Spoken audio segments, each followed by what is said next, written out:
In New Zealand, there is a plan to ban single-use plastic bags over the next year. While details are not yet confirmed, I feel like it is the perfect time to discuss it.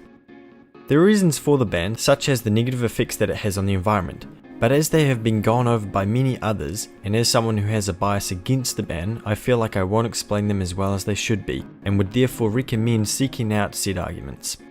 The amount of plastic bags used every year in New Zealand is around the 1 billion mark, with said statistic being taken at a time when New Zealand had a population of 4 million citizens. That is around 250 bags per person per year, or just under 5 bags a week. With a weight of 6.5 grams per bag, that's around 1.6 kg worth of plastic a year per person, or 6,500 tons nationwide a year. For context, if you were to melt that down into a plastic cube, you would use less than 2 litres worth of plastic a year, or across New Zealand that is a cube 19 metres long, high and tall. Now that might seem like a colossal amount, but if you put it in perspective, we put 3.75 million tonnes of waste into the landfill every year. So if we use 6.5 thousand tonnes worth of plastic bags a year, that's only 0.17% of the total amount of waste, or one plastic bag per every 3.8 kg. It is also estimated that by the year 2050, the mass of all the fish in the ocean will be the same as the plastic in the ocean. That is a large amount, but what is not often said is how much of that is put there by the average consumer. Around 70% of all plastic in the ocean is fishing gear left mostly by large fishing companies leaving gear behind because of overfishing. Only 0.8% of all plastic in the ocean is plastic bags. There is a difference though, as plastic bags enter the ocean from land and therefore end up on beaches and in waterways at higher rates than fishing nets, as nets are left out in the sea while bags can only be put into water bodies where humans live. If we want to keep our beaches clean, then banning fishing nets would not be a good idea. But if the concern is with the ocean, then making fishing companies label gear and checking it as they go out and come back in would drastically reduce the rate at which plastic enters the ocean. My concern though is not with the positive effects, but rather the possible negative ramifications this ban would have. One being the economic effect.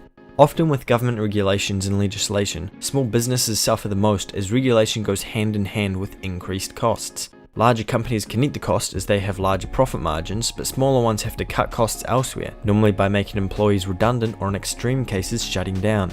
Since the proposal, there has already been one company say they will have to close down within a year, as they are a bag making company.